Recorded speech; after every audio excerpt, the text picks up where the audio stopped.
Just to talk a little bit about our fall sports teams. First, I'd like to talk about boys soccer. They finished 8-1. Played their best game of the season, a 1-0 loss at Waterville in the quarterfinals and sectionals in overtime.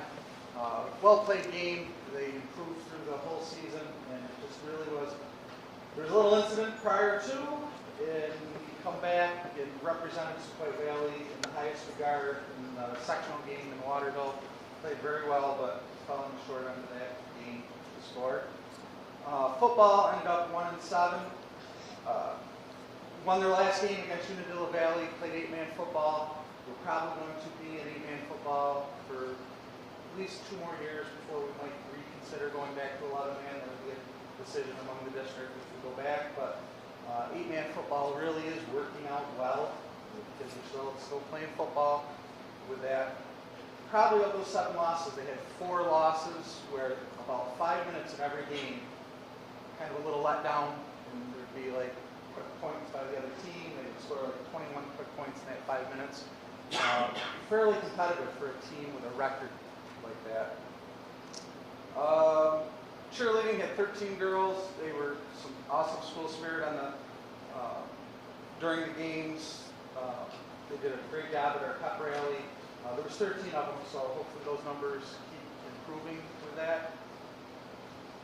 Field hockey, 5-8-3. Season ended with a hard-fought loss in the semifinals against Morrisville, 2-0 at BVS in sectionals. They were a scholar athlete team. What a scholar athlete team is, 75% of the team members have to have a 90 or average to have a scholar athlete team. So out of the 20, I think there was 16 girls with 90 or better average than that. Tennis, a rebuilding season for our tennis team, but they had 9 on the team. A positive outlook for the future because they were young. They also failed to win a match this year, and tennis is a funny sport over the years that depending on the numbers and who comes out, but this year we were very young, so tennis in the future looks very positive. Girls cross country was kind of bitten by the injury bug this year. They had 6, and I believe 2 or 3 were running and competing at the end of the year with that. So we didn't complete a team at the CSCs and/or sectionals, but we're looking at numbers with indoor track and outdoor track, and those numbers, if we stayed injury-free this year, we would have been definitely more competitive, and we really would have had a shot at the Center State Conference this year with that. Girls cross country was also a scholar athlete team. They will be represented by a certificate and a pin with that. And this just came out in December, this scholar athletes. So anybody that has a 90 or higher average will be getting a scholar athlete pin. But teams are recognized with 75% or higher for those teams with that. Boys cross country, Center State Conference champions. Sectional Class D champions. Finished 4th in the state. I have always said truly, and I don't want other sporting teams to, feel slighted by this because they all work hard. They all have their individual practices and different things like that. But I am a little partial to cross country because even the teams that play hard in practice with the ball would have to understand just to go out and run and compete and train every day. The work ethic that put in to win a Center State Conference, a sectional title, and then finish 4th overall in the state says a lot. Cole Ohms was an individual champion, sectional champion in Class D, finished 4th in the state Class D, and then competed in the federations and John, where was it specifically? Wappinger Falls. Huh? Mountain Park and Wappinger. Wappinger Falls, down towards the city, down that way. If you have never been to a lot of people don't go to cross country meets. If you've never been to a cross country meet, the camaraderie from parents, fans, teammates, the teams, it's an event, and you need to go to a cross country meet if you have.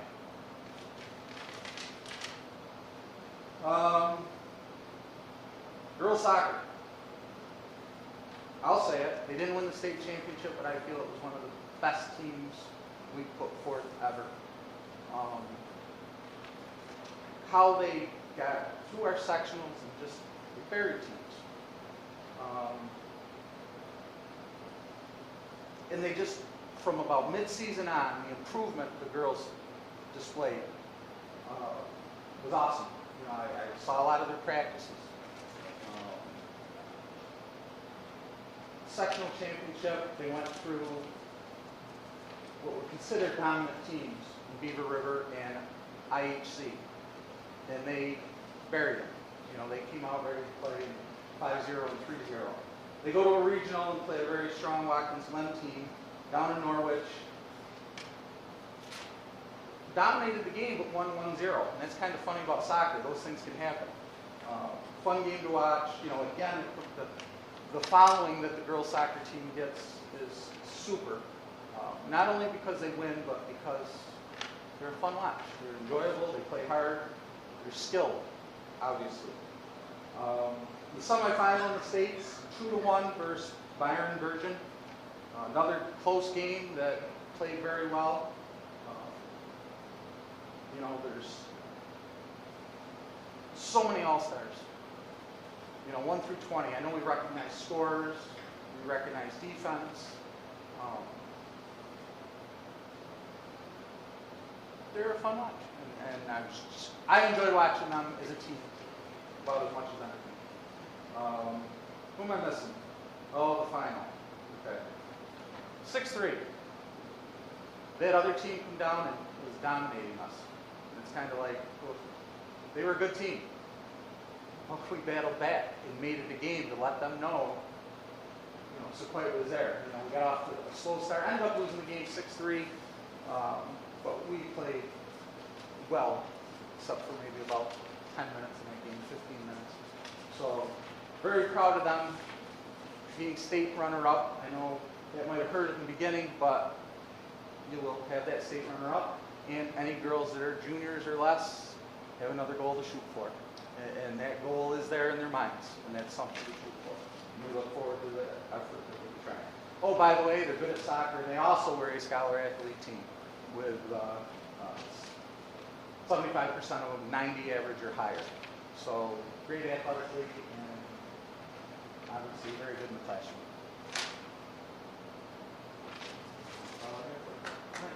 Thank you.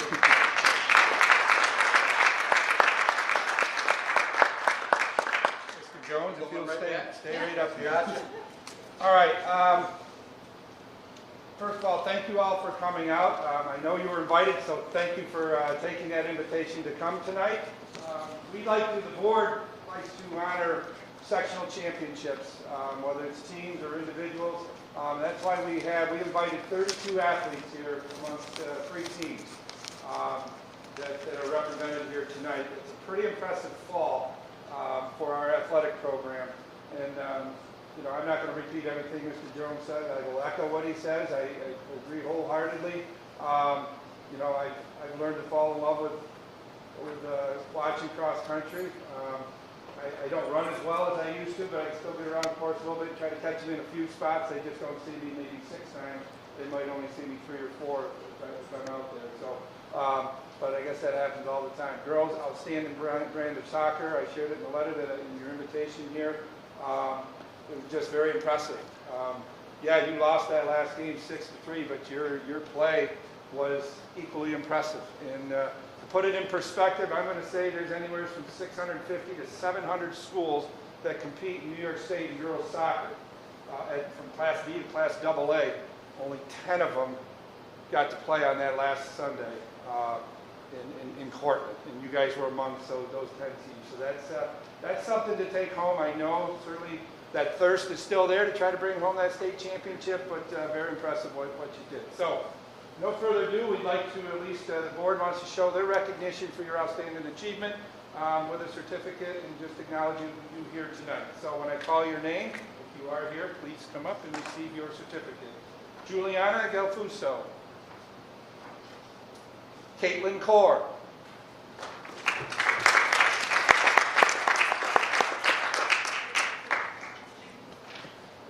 Shelby Jones.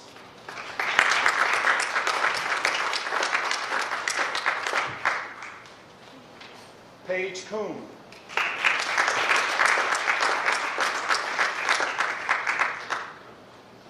Jaden Land.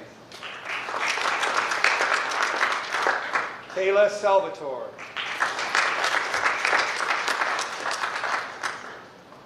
Michaela Schaefer.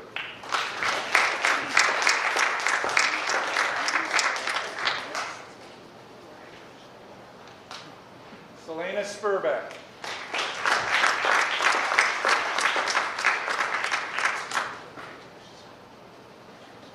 Angelina Walker.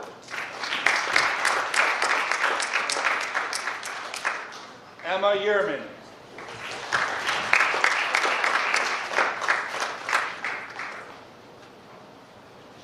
Allison Crandall. Olivia Khalil. Leah Larson.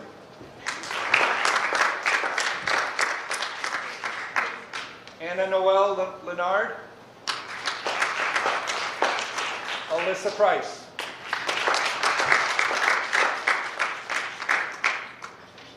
Kirsten Shepard.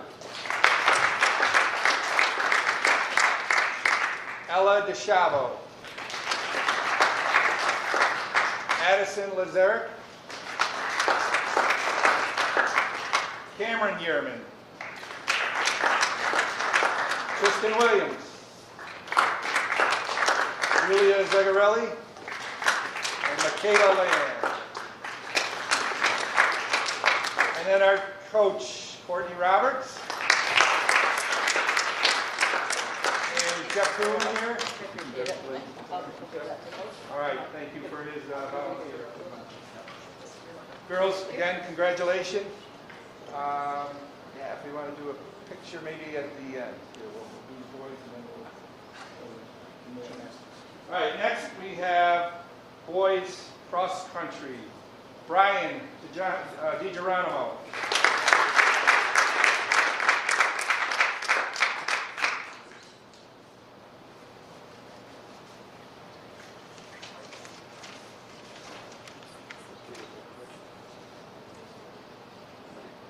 Cole Owens.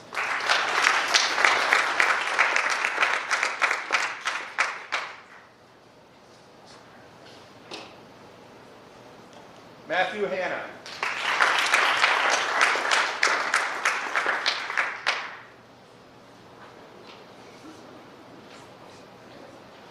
Robert Pertaikin.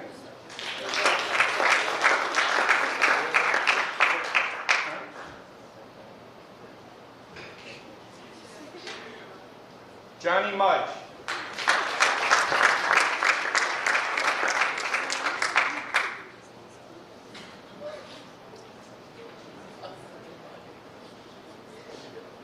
Frank Aquaviva.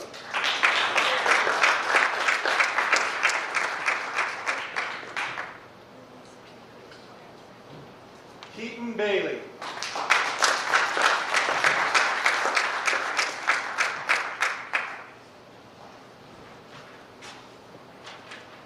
Alex Keller.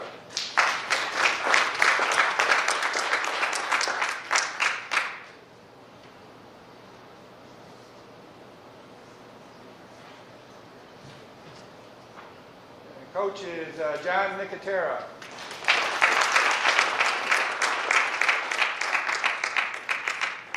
I don't see Scott here, but Scott Pritchard, who is our assistant coach. Modified assistant.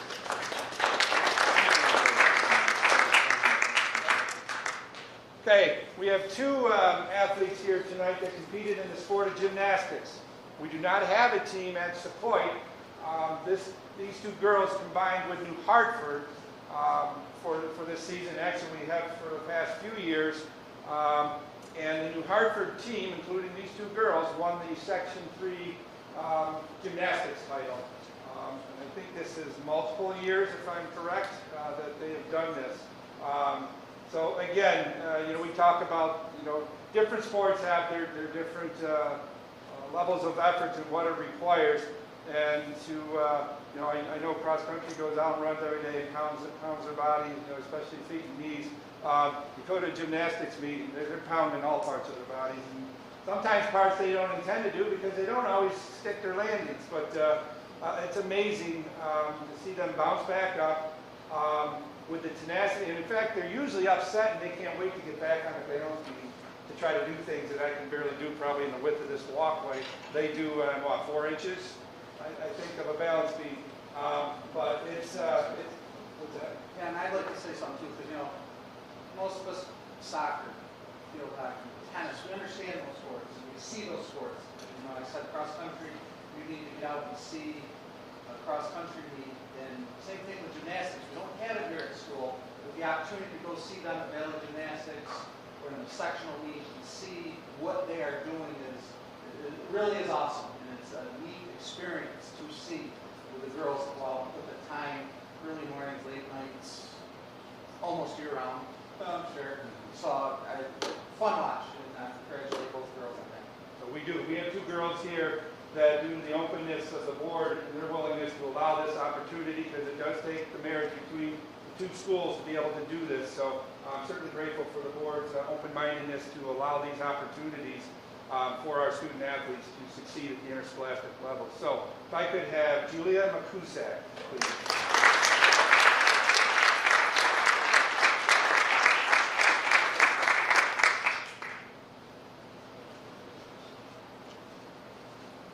Morgan Sika.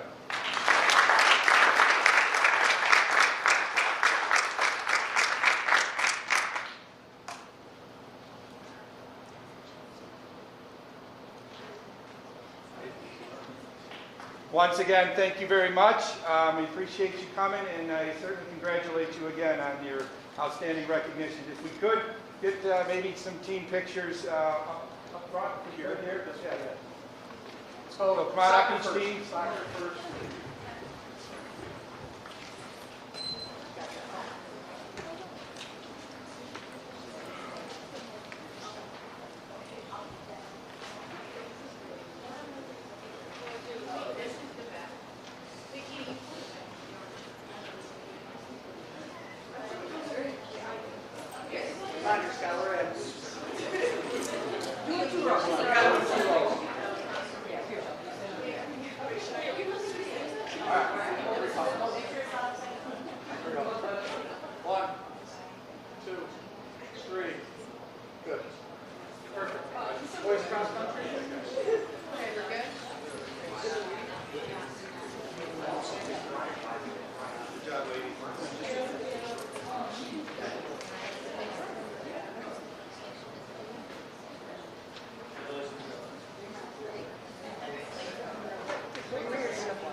Turn sideways. Turn side like a third of a turn.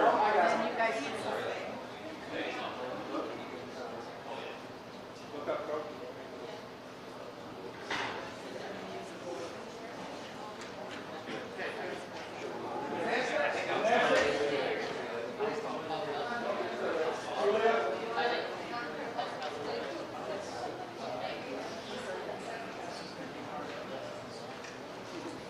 Oh yeah.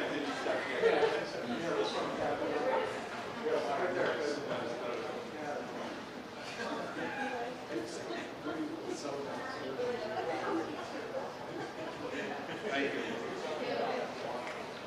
They can come back.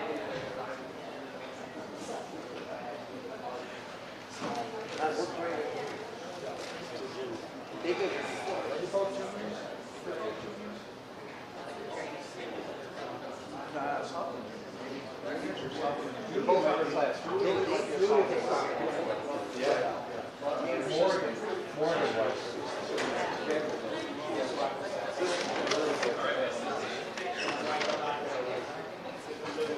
Yeah, that was supposed to.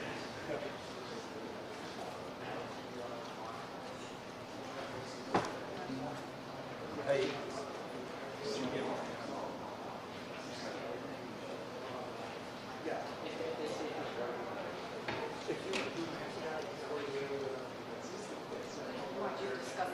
Oh. If that's possible.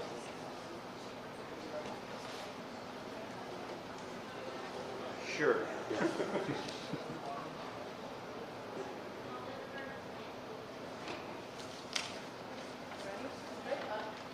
Yes.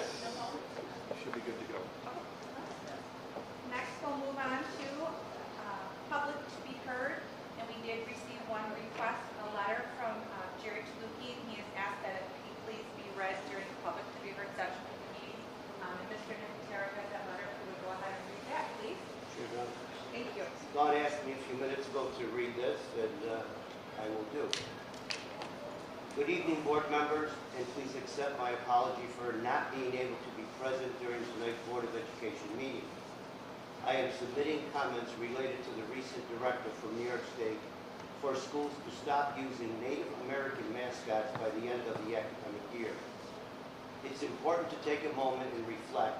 Many of us cannot truly put ourselves through the experiences that Native Americans face and to understand the challenges they face when seeing these mascots. I anticipate the majority of public comments will be centered on a rejection of being told to change their existing Native American mascots, to break from the path we all have to be on and move forward. I can emphasize with this, no one likes to be told what to do or when to do it. From telling our kids it's bedtime and to brush their teeth, to our bosses telling us what we have to work on a weekend, or to the state of New York telling us to change our school's mascot. We all prefer to have a voice in the decision-making process. Rather than focus on the driver of the change, I invite the community and the Board of Education to view this as an opportunity to move forward. We may not have a choice to continue using our existing mascot, but we do have a choice in selecting a new one. Using the lessons being taught to our children through our curricular and extracurricular programs, we have a chance to involve our children in something fantastic, choosing a mascot that will represent our students, our programs, and our school moving forward. It's an amazing opportunity to explore ways in which the district can engage with students, to create a selection process that includes democratic voting opportunities and inclusive representation. We can engage with businesses in the community to identify ways they can help to replace our existing mascot with our new one. As a district, we are ideally positioned with our recently approved capital improvement project to make use of our newly selected mascot in new ways we might not have considered before. I ask our parents, community members, and our Board of Education members to move forward through this process with an open mind. This should not be a political debate of being told what to do. It should be viewed as an opportunity to involve our students in choosing a new mascot for Sauquoit Valley, even if my daughter's vote is for the Sauquoit Valley Kittens. Thank you, Jerry Tluki. Thank you, Mr. Tluki, for your letter and your comment.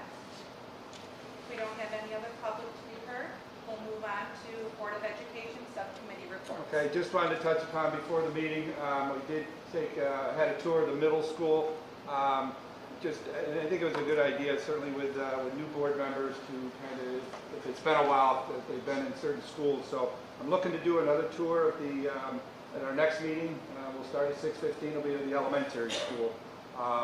But no, we did have Ron, Lynn, and Patty on that tour, and you know, just to get a kind of a lay of the land and you know, how we utilize some of the spaces. We did talk about that in each building we do rent out 2 spaces, 2 classrooms for special education classes that brings in students from around the area, including some of our own, that we rent out those spaces also to BOCES in those classrooms. So that occurred before this meeting, and we'll do the next one on January 3rd in the elementary school. And that's all I have for that report. Next, we'll move on to Superintendent's report. Yes, we'll jump into, we'll dovetail right into the letter that was just read by Mr. Nicotero to begin some initial discussion on the use of Native American names, mascots, and imagery, which, as stated in that letter, we do have a directive from New York State that we do need to address this. All schools kind of in this category need to address this. Just a little bit of perspective and history. There was some correspondence back in the early 2000s from the then Commissioner Mills with the state education department that asked schools to get in the process of changing their logos and mascots and things that have to do with it. There was no, at least I got to believe there was no directive certainly at that time as we have at this point in time. But I do know sometime between the early 2000s and 2006 when we did the capital improvement project that included the turf field. And I bring that up because that does include the current logo that we have, which is the SV in a circle with two feathers on the, as you're facing the circle on the lower left-hand side. So I know that at that point in time, the district did engage into some communications where we moved away from the side profile of an Indian headdress, removed that logo and went with this logo, but we retained the Indian's name. Fast forward to now, on November 17th, we were given a memo from the State Ed Department indicating this directive. You know, right now, I think long story short, the directive is asking, is basically requiring us to change our name. So we're the Indians. We certainly have to change that name. The question becomes is, can we continue to use the logo the way it is?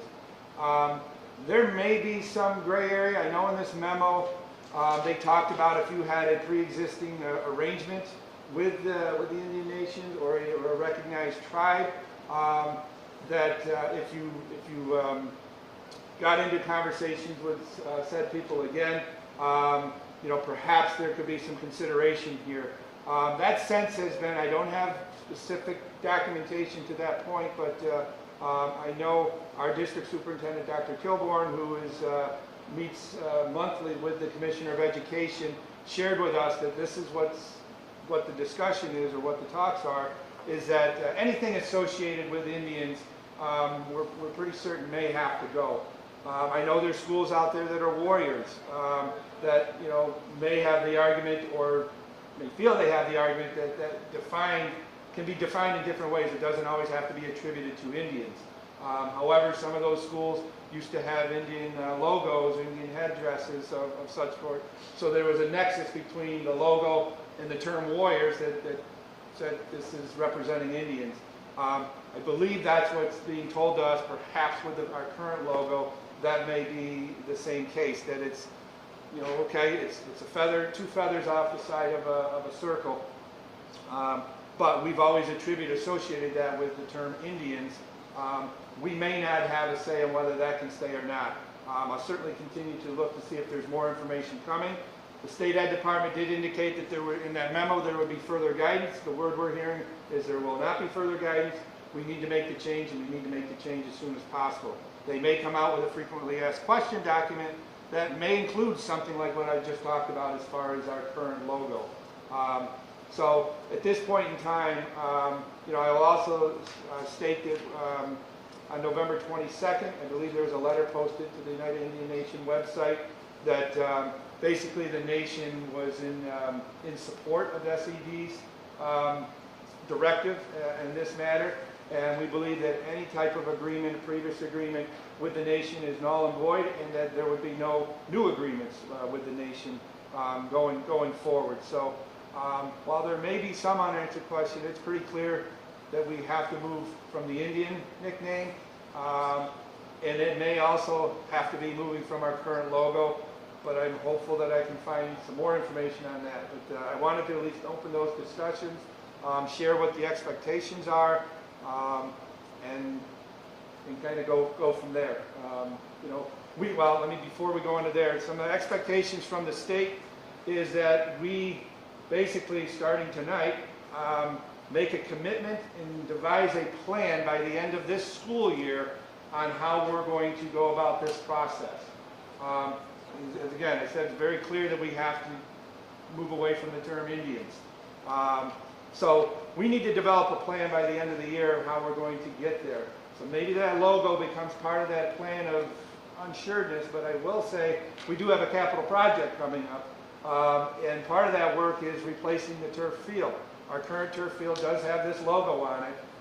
We do have some time, but we don't have a lot of time to make a determination on what that center of the field is going to look like. If it's going to include a logo, if it's just going to be SV, kind of the same emblem that we currently have minus the feathers, or will it include it, or will it include something else? So we are kind of up against a window as far as that's concerned. But we do have to have this plan. And it is my understanding, because I think the state recognizes that not everybody's going to be as fortunate right now as we're starting a project where we can make a change. But if that field was 4 years old, I don't know what the expectation is to carve it out or to do something, and that may still be, but we would have had a couple of years to figure out how to do that. So what I'm told is I believe we have until 2024, 2025. By the end of that year, we have to have fully committed our plan and moved away from definitely the term Indians, which should occur now, but any imagery that's associated, because we also have uniforms. I don't believe we have uniforms that say Indians on them, but I know we have uniforms that does have the logo affixed to it. So there are some things that I know we can address right away and remove some of that imagery or try to deal with it now and make that good faith effort towards this directive. But our plan has to demonstrate how we're moving forward and a plan of maybe replacing jerseys over the next 2 years. The plan to do, I know we have Indians inscribed or at least painted on the floor in the high school gym, the word Indians at each foul line. We believe that can be an easy fix. I would say at the end of the school year, we typically redo our gym floors over the summer. That could be painted over to match the whole foul lane that's painted red, just make it all red, and then refinish the floor, and that could be done with very little expense, just the cost of paint and then the normal work that we typically do. But those are just some examples of some of the things that we could do, but I believe that's the intent of having the plan for this year to demonstrate how we're moving forward, and by the end of the school year 2025, we have fully addressed this issue. So with that being said, I've said a lot right now, but I certainly open the discussion with the board. Mike? Do I wait for miscellaneous so we can speak? No, we'll speak right now. So, the Indians name, I totally understand that. I'm not really ready to give up the feathers, and I want to have that conversation. So, Colorado has a state law. That the state law indicates that you can't have any of the names and components of imagery. There is a school, Montrose High School in Colorado, that has the same logo as we have. They dropped Indians, they adopted Red Hawks. Now that being said, there are Red Hawks in my yard, and there's Red Hawks all over Route 8. They were able to keep their feathers, and there's two just like ours, and they were able to keep all of their uniforms, all of their symbology. And they have the superintendent on the video saying, our feathers are now the Red Hawk feathers, no longer Indian feathers. So that's a state law in Colorado. It's not an indicator or a do this or you lose money or we fire your staff. Because that's really what that letter did say, am I correct? Yes. Yeah, that's right. Anyway, that being said, just something to think about for the group. I'm not saying that we have to do any of that. I would just like to see what folks think about that. I did see the logo, and it looks identical to ours, other than the M in the center. I mean, ours would be the SP, but the logo is identical. So I just wanted to see, Tony, Dawn, anybody, just as a conversation to start that off and see what people think about that. Our feathers actually do look like the red-tailed feathers of the local native to the state. As I said, I would like to have, I guess, more than, not that I don't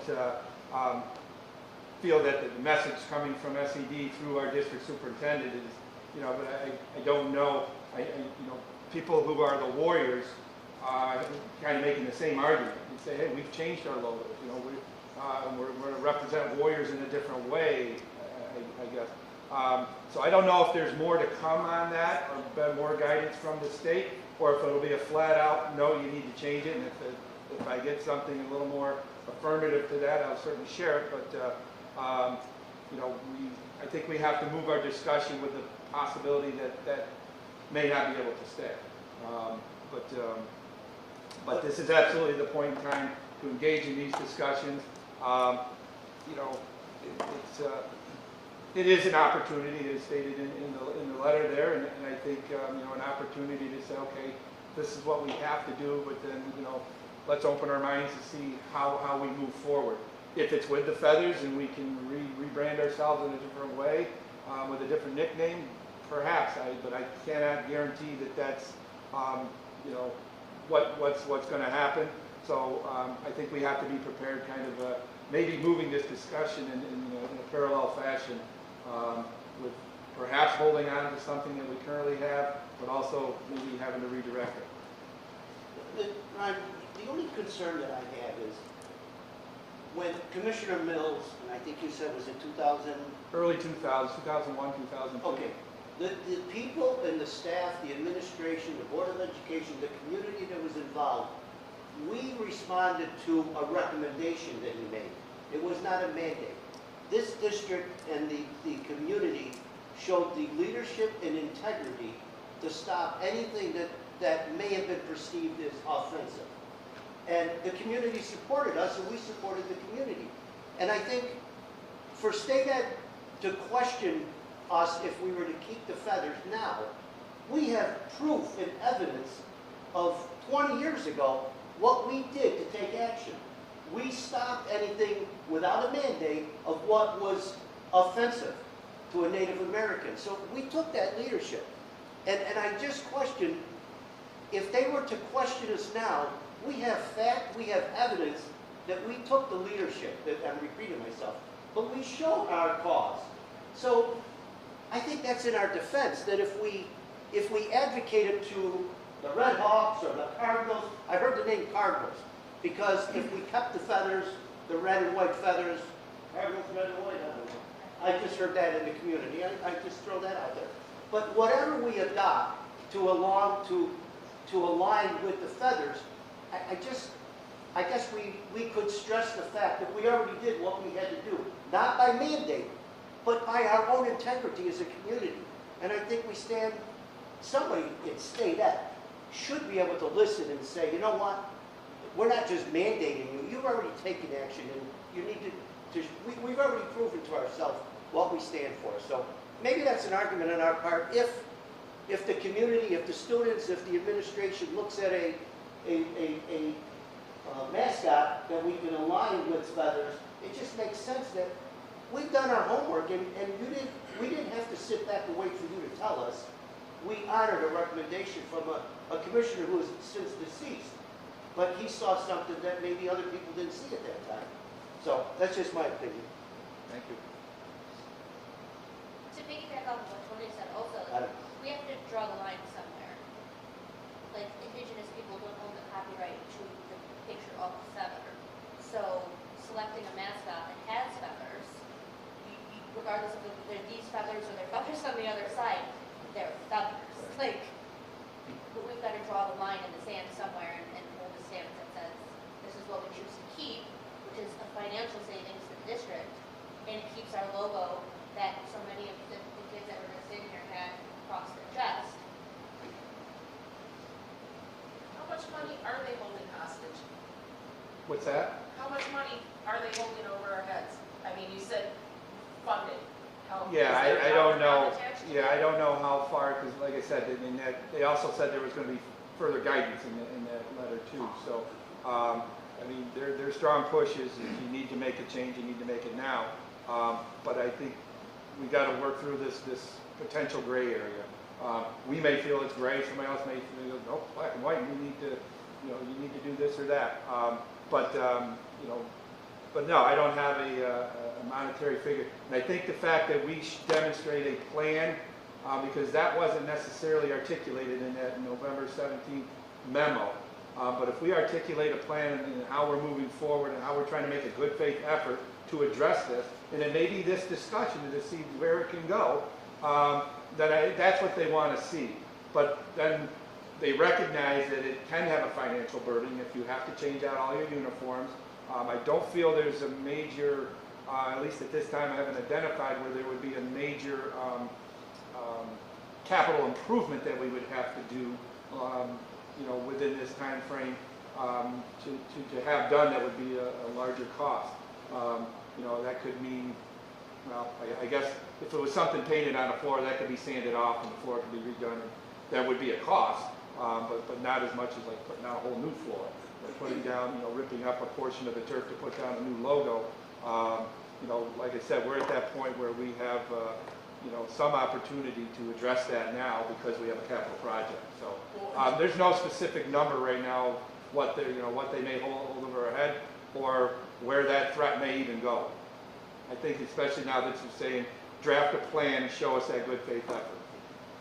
Piggyback on what Tony had said also, and some of the information I've gotten from speaking to the cultural center, the big issue for the Native Americans are being looked at as savages, was the quote, and like warriors and bloodthirsty, like wanting to fight.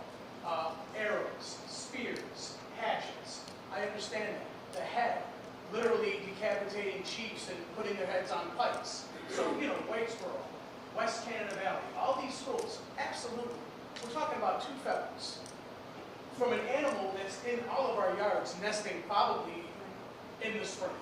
So, and I don't want to beat it again, but Tony, you're right. Talk about due diligence. I mean, back then, but I appreciate the time on it. Could we, I do. could we submit our current logo with the new name and see if they accept that? Who would make that call? Like the state? Well, I think it's just more, how much are they going to say that logo still, is it, whether you're representing and choosing a bird of prey to now use for that logo, if they're steadfast on saying, no, that was associated with Indians, you haven't changed the logo, it's still associated with Indians. I don't know, I can't predict how that will come out. I mean, we can make our case, I suppose, I just need to figure out who that case needs to be made to. Right, so I'm hopeful there will be more direction, concrete direction on that aspect. Ron, you had mentioned something toward the beginning about some kind of an agreement that you had made years ago, or that we had spoken with someone about the Indian Nation, and you had said at that point it's moved. Can you just kind of clarify? So that's it. I was just reflecting in the memo what the memo said. I'm not aware of any type of agreement that Sauquoit Valley has had with any Indian tribe or the United Indian Nation at all. Okay. So I'm not aware of that. I haven't seen that in any files. So I was just referencing in that memo that they stated if a school has had previous agreements, those agreements basically, well, in that memo they said those you could revisit that, and if if you can get a recognized tribe, nation, whatever, to still accept that, then you might be good to go.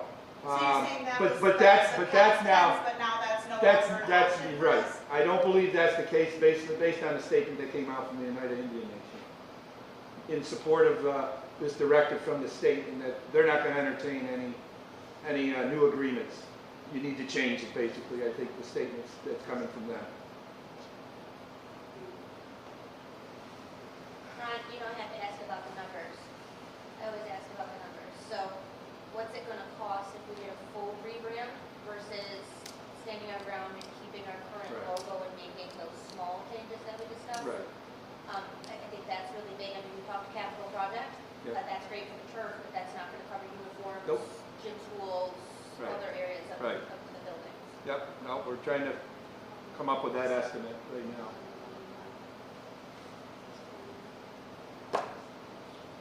Okay, anything else to move? So I will continue to try to keep my eyes open for new information that comes.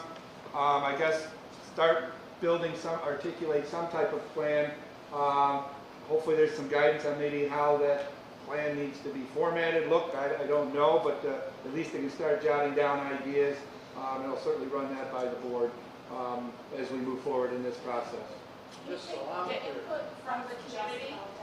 So Get input from the community as to some of their suggestions, because this is their school. Absolutely. So as we start moving through this process, we start thinking about, all right, Indians has to go. So what, if any, nickname, gets applied here. Absolutely, I would certainly want community to chime in. I'd want students to chime in.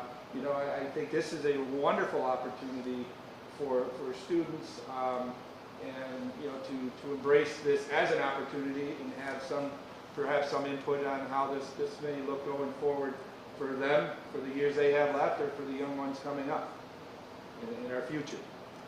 And I'm under the understanding we have to have a plan in place by June. It does not have to be changed for the next year. That is my understanding. 24, 25. Right. Almost Right. 2 years, 3 years. 2 years. But, you know, because there's so much to look at, you say the community, the students and stuff.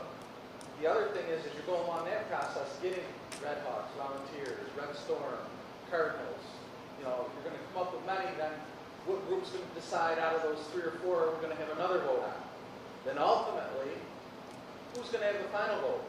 The student body, the community, the Board of Education? You know, those are, you know, the final vote. We can hear, we hope to hear from, you can schedule several board meetings in January, March. Say, okay, this is kind of a forum to come and talk about what are our logos, or send to you guys as board members what you hear. But then we got to narrow it down to 4 or 5 by the Top 3. by June, and then got to determine where's that going from there. Who's going to make the final decision? I think you guys are on the right path. I think Tony, I believe, had a great suggestion, Ron. I think your logo and Mike was great with this. We got the feathers. We were proactive with this back in such and such date. We removed the name from the Indians, we're going to adopt it. And I personally think, just from my opinion, save you guys time, headache, and as you're saying, drawn out public input. The name change is going to occur anyways. We're going to drop the name, we're going to use Red Hawks. Red Hawks is native to this. I think your suggestion was great. You send a preliminary email or something out to them, I'm sure the state will respond back accordingly, say, hey, this is, we'll either say yes or no, or, Right. and you guys don't have to. So I think we get some guidance, but right. So I think a little bit to Doug's point, because this isn't a forum right now, but if we were to do these kind of discussions, I wouldn't do it necessarily as a board meeting. I would do it as an open forum so that we could get and have a real good, you know, open discussion back and forth. But, you know, I thank everybody for their thoughts. I think, you know, to Doug's kind of point with the plan is if we can determine, as what Nathan had just said, that, you know, which direction we have to go. Part of that plan can include going forward with uniform purchases. This is what we're doing, and maybe have that 2-year period if we can phase out. I don't know if we will be afforded that opportunity. If they'll look at uniforms, wow, you just need to put the money up front now and just change them now. I don't know, but that could be part of what we put in the plan, and whether that gets accepted or not, that remains to be seen. But that's how we'll proceed forward, and certainly continue this discussion. And as we get further in this and know more information and really start to maybe narrow it down to a direction, then I would open this up as a meeting outside of the board meeting to have those discussions. So, thank you. Can I ask Mr. Yes. Jones one quick? Since the recommendation in the early 2000s, I don't believe we purchased any uniforms with Indians on it, correct? Indians or the headdress or... So again, I know we've proven ourselves. We haven't done that. And that was just a recommendation back I'd be then. very shy, I can't say, I can't speak for the state, but I just think they're shooting up here and realize that birds, people chickens can't shoot that. I'd be shocked. I'd be shocked. All right. I want to just mention one thing, and this kind of, I think, is something that we should pay attention to now because I think it could harm us or help us. We have, I think it's Instagram, I'm not social tech savvy, Instagram. The boys varsity basketball is currently posting pictures on Instagram, and they're using a front logo face of an Indian with paint on his face, and he looks angry, he's got a headdress. So we need to make sure that comes down immediately, because if we go to them and we say, you know, all right, fine, we'll drop the Indians, but we would like to associate the feathers with the bird, and then somebody sees something like that, they're gonna be like, wow. So I think that, Who's running that? running what? I believe it's Jacob Jr. Oh, please, let's not use Yeah, names. yeah, please. that can be No, discussed I'm not outside like, here. what, is it a program? I didn't even name it. Oh. A program? It- Is it a basketball? It's listed as the official boys Sauquoit varsity basketball team. We will need to look into that. Right, well, I'll look into it, but it's not affiliated with the school, right? No, but it's listed as Right, the official. right, we can, So, and you make gotta that know aware of us. what Yeah. our code of conduct is Yeah. on. And anytime you're getting any of that type of stuff, please forward that to either Mr. Jones, myself, building principals. Follow that chain of command of sending that so that we can try to address that as soon as possible. Because, you know, something to that nature is the absolute opposite of what we need to be doing right now. Absolutely. And it's, you know, and people obviously have their freedom of speech, but they have to understand, you know, there is some sensitivity that needs to be involved here, and it's certainly a learning experience. So, you know, so we need to educate as well. So, but thank you for sharing, and that's all I have on this topic for now. We will move on to preliminary budget discussions. Charlie, if you want to start, take over here. Sure. Not a long discussion, but I just wanted to make sure that our next meeting is January 3rd. There's not a budget workshop at that time. The meeting on January 17th is our first budget workshop. And at that time, I'll present a preliminary draft. You know, it will be a long way from where we will end up in April, but here's what it will cost us to keep the programs we have, and also add in any things that have been recommended or suggested by either the administration. I know Mike had brought up the SPO position, expanding that, so we're making sure we account for that, and I want to make sure the entire board has the opportunity to have input at this time rather than on January 17th when, you know, I say here's a starting point, which I will tell you, I'll preface it with, you know, this is the last year of a significant part of our federal monies. This year right now, that'll end June 30th, 2023.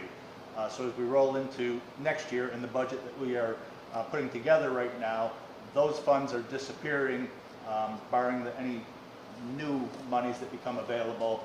So it's the 2 good years that we have had as far as funding with federal assistance are going away. There is still money in 23-24, some money, but things start to get back to what we have been used to in Sauquoit. I think of, you know, the limited increases in state aid, the federal assistance that's been there to a significant level the last couple of years will start to decline. So it'll be not a pretty picture on January 17th, but I don't want to eliminate the opportunity for the Board of Education to be able to have input as to anything they'd like included. So if you do have anything, you can either mention it now, bring it up, send an email to Ron, however you want to do it, or we can start discussions for a few minutes now if you'd like. Charlie, can you, you don't have to do it now, but you or Ron, just identify for us new items that we added with the federal monies, and we had a pretty good understanding that that was used. Yep. Those positions are being funded with that money, and that in the future, if we had to make a decision, those might be some of the concerns that we would raise, right? Yes. Correct. So just to keep us abreast as to, you know what I'm saying, whatever it was that we added in the last 2 years, we added with the assumption we had support to do that, but it wasn't necessarily something that had traditionally been in our budget, right? Yeah, so right now, and those positions that are specifically identified are not part of the general fund budget. So we've got 2 reading positions that are in the middle school, a guidance counselor shared between the middle school and elementary school, and a math AIS person who is, I believe, in the middle school, maybe shared Middle between and middle and elementary. elementary. So those 4 positions, and there is funding for them in 23-24. So that will certainly be part of the discussion, and they'll be called out specifically. But in addition to that, there was, and I'll go over this in quite a bit of detail on the 17th, you know, there was funding from the Trump administration. That's what will end at the end of this year. A lot of that money was used to fund current staffing. So we didn't add a lot of new positions. That was much more general use was available for that. That's allowed us to build our fund balance at the end of June 30th, 2023, or 2022, which ended, and will allow us to hopefully put some more money into the bank at June 30th, 2023. But at that point, you know, we're back to operating at a deficit overall because that federal money's gone that we can use for those general purposes. So that will be the hard part. We've got to fill, they will move back into the regular budget. They're already there, but the funding that was there for them now has to come from state aid or the taxpayers. And I'll hopefully do a good job of explaining that on the 17th so you know kind of where we stand with all of our funding. So Charlie, I know that the Cuomo thing with the 2%, and that's kind of bait and switch. So to a certain extent, I kind of feel that way. If, let's just say the public said, let's say we want a 3% increase and the public approved that, could we do that? I'm not saying that they're going to, Yep. but if the people say yes to more money, then we can do that without the Cuomo tax cap thing, Yeah. correct? Yes. Okay, I'm just curious, because if the people want money for SPOs or maybe a middle school librarian, I mean, just theoretically, Yep. if the people vote yes for that, then we can get that money. Yes. Correct. The people being 60% approval, Sure, 60, okay. not 50% plus one vote. Yes, Yes. okay, thank you. I'm just trying to, still navigating Yep. this whole thing. It's not something. Mike, just as an FYI, schools who have done that have not been very successful in going out over the 2% tax cap. It's not. The history hasn't The been very history positive. hasn't been very Were positive. we over two? They were 2.5% We did. last year. Yeah, yeah, yeah. The calculation is, the 2% is a misnomer. There's a calculation that says you can go up to a level. And our preliminarily for next year will be in the 2.5+% range, which we would still just need the simple majority. If we wanted to exceed that tax levy increase, then it's when you need that 60%. And as Dawn said, it's very likely, very often it doesn't pass statewide. Ours did pass 2 years ago when our calculated tax cap was 0.19%. So we, as the board, decided to go out at 2%, which required the supermajority. We got 66%, I believe, of the vote, which allowed us to levy 2%. Had we not gotten that, we would have at most been able to go to the 0.19%. Do we know what our limit will be this year or next year? I don't want to say to the T, but I'm saying the 2.5% range, and a lot of that has to do with the capital project that comes on. That's what allows you to really build beyond 2%, is if you've got more debt coming on, something that the community has already approved. They've approved a capital project. We've talked to them about there is a local share to that capital project.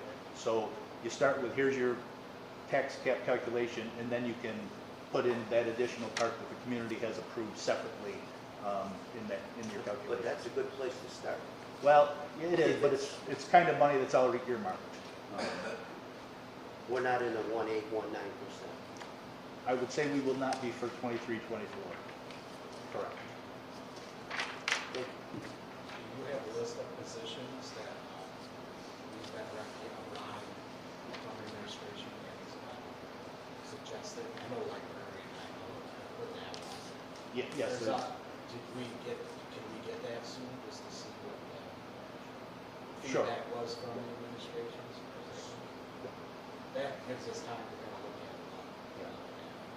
So your question is positions that have been requested from internally to look at possibly adding for Correct. 23, 24? Yes. Yep.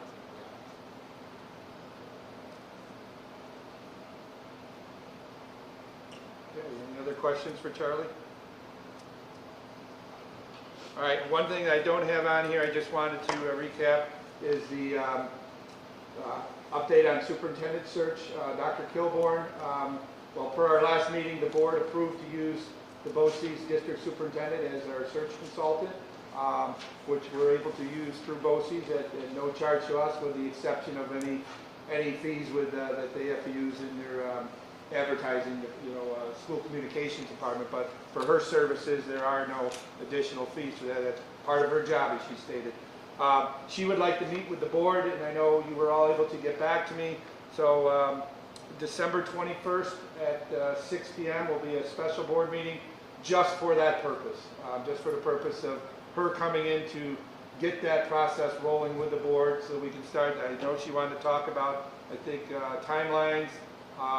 Have you bring your calendars so that you can, she throws out dates to see what your availability is, and start building the advertising to go out in preparation for this, and decide basically, I guess, the type of search that you want to, that the board wishes to pursue. So that will be discussed at that meeting on the 21st. We'll do that in the library. Again, that's at 6 o'clock. Okay, our next regular meeting is January 3rd, but that'll be a special meeting, and I'll have Marie get that posted as soon as possible in the paper. All right, any questions on that? Okay, Don, all you. We don't have any old business. New business, I'll read 8.1 to 8.21 as a consent agenda. If anyone has any questions or would like anything pulled for further discussion, please let me know. 8.1, resignation. 8.2, appointment of substitute laborer. 8.3, child care leave. 8.4, appointment of long-term substitute teacher. 8.5, appointment of long-term substitute teacher. 8.6, child care leave. 8.7, appointment of substitute nurse. 8.8, resignation. 8.9, appointment of custodian. 8.10, appointment of substitute teacher. 8.11, appointment of substitute teacher. 8.12, appointment of substitute teacher. 8.13, appointment of substitute teacher aide. 8.14, donation. 8.15, additional athletic appointments. 8.16, approval of minutes of the November 15th, 2022 meeting. 8.17, approval of minutes of the November 29th, 2022 special meeting. 8.18, treasurer's report of balances, November 30th, 2022. 8.19, resolution authorizing payment of bills approved by the claims auditor. 8.20, Committee on Special Education and Committee on Preschool Special Education recommendations. And 8.21, appointment of assistant indoor track coach. Does anyone have any questions, comments, would like anything pulled for further discussion? I'm going to abstain from 8.21. Why don't we pull that? Okay, We'll we'll vote pull on it. that separately. Okay. All right, then I'll need a motion to approve 8.1 to 8.20. Lynn? I think second, is that Mike down there? Yes, ma'am. Mike, thank you. All those in favor? Aye. Any opposed? Next, we'll move on to 8.21. So I'll need a motion to approve 8.21. Mike, I'll need a second, please. Ron? All those in favor? Aye. Tony, you're abstaining? Yes. Okay. Sorry, Ron, am I Yep, going got too it. fast? Nope, you're good.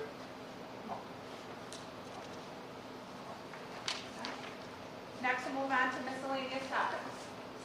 Mike, go ahead. Ron, as the athletic director has left, I have a question. Does our improved track, will that include steeplechase? I know he left, I was going to ask. No, maybe. Okay, It's quite an expense. and I don't know if that was already It was a added. discussion, it's Yeah. been in the discussions, it's gonna be a matter of whether it can make the final cut. I would Okay. say as we start to get the project approved, and whether that would be something maybe as an alternate, that if we can do it, we would do it, or if it comes into the main package.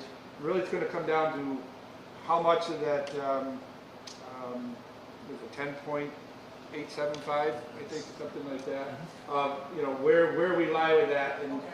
what things might have to come out so we can stay within that spec. But I think if we were to consider doing that, then we may not do the plumbing, which was gonna be pretty Well, expensive we to need- fill it, so we may have to get a fire department down here to fill it for us. So that remains a possibility. And number two, is there going to be any improvement to the stereo component of the stadium? Like, is there going to be new speakers in the stadium? I'm not talking VBS, that's a whole nother. Yeah. But I know that the stereo is like, I possible cassettes in there. So I just didn't know if that was something that would be. Right, no, Okay. it's not part of that, no. All right. Thank you. I have a question on that. Judy, is the scoreboard a consideration? That's part of it? Yes. Okay, and this kind of ties in with the steeplechase. I know if we had the steeplechase, that we could actually host events that we now cannot host because we don't have the steeplechase. We can make money off of that, and our scoreboard works, does it not? Yes, but regarding the steeplechase, yes, some tracks have them, some don't. Yes, We've been allowed to host sectional events but not in the state. past, and schools that had somebody running in the steeplechase would go to a venue that actually had a steeplechase to do it. It's going to come down to a cost-benefit analysis to, whether or not we're able to add that to the project. It has been part of the planning of the project and speccing it out, but it's really going to come down to where prices are coming in on everything included in the project. Is flooring going out of this world, or is the pricing coming down? We're hopeful that maybe when we hit this and go to bid, that some of the prices have neutralized or maybe started coming down. As we found out in, lighting has certainly gone up, as we found out in trying to do a energy performance contract. So, some of that stuff will dictate what we're able to do. And I know that the plumbing is not an issue, it really isn't needed. I don't believe so. I would say Yeah. if we're going to put it in and we can make it work, I think we'd have to make it work without the running plumbing to it. I think that's a great benefit, but not, yeah. Yep. I have a question, maybe Ron, you can answer this, hopefully. When can we as a board legally discuss some of the concerns we have in regards to the superintendent search? Are we able to do that? We can't hold regular meetings, I mean, maybe we can. I just think when we start meeting with Dr. Coburn, there are going to be decisions that we're going to have to come to a consensus with. And I think that many of those decisions are going to drive the timeline of this process. And I know I harp on this, but it's true.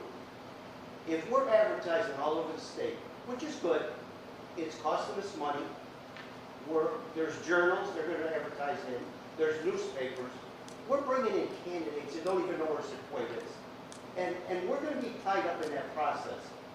And I just feel that there's going to come a period of time where we're going to start to spin our wheels saying, he's a nice guy, but you don't even know anything about Sauquoit Valley, or she's a good candidate. I don't know how the board feels about that, how you guys feel, Ron. I don't know if that's something we can do outside of meeting with Dr. Coburn, just to maybe get our heads so we know how we feel about the process. Because it's a long, tedious road. It could be week after week after week. And if we're addressing things that at the end of our meeting, we say, why are we even discussing that? Maybe we can do that preliminary. I don't know where the legal aspect of that is. I don't know if it would violate the open meeting law if we had a meeting with just us board. I don't know how would that legally, No. without, Yeah. And without those are advertising. questions certainly on Yeah. Next Wednesday. You can ask Yeah. Dr. Kilborn to clarify.